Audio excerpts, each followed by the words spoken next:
Hi dear, I show you some calculations so you can easily understand.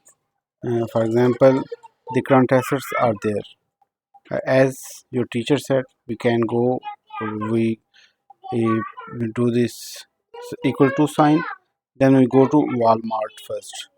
And in Walmart, we go to balance sheet. In balance sheet, we can see there is the current assets. This is the heading of current assets for 2013, and here is total current assets, this value. I double click this, okay, and when I double click, it automatically come on this page. You can check that this value and this value is same, and then the other ratio, current liabilities. Again, I put equal to sign, go to Walmart, and I go for current liabilities. And these are below the current total assets. This is current liabilities, and total current liabilities are there for 2023. I double click.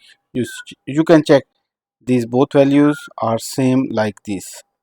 Then for current ratios, you have also formula sheet. Your teacher give there. So current ratio, there is no formula for current ratio, but this is simple: current assets divided by current liabilities.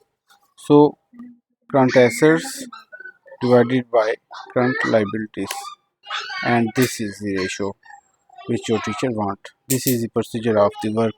If you like in this way, I can explain to you.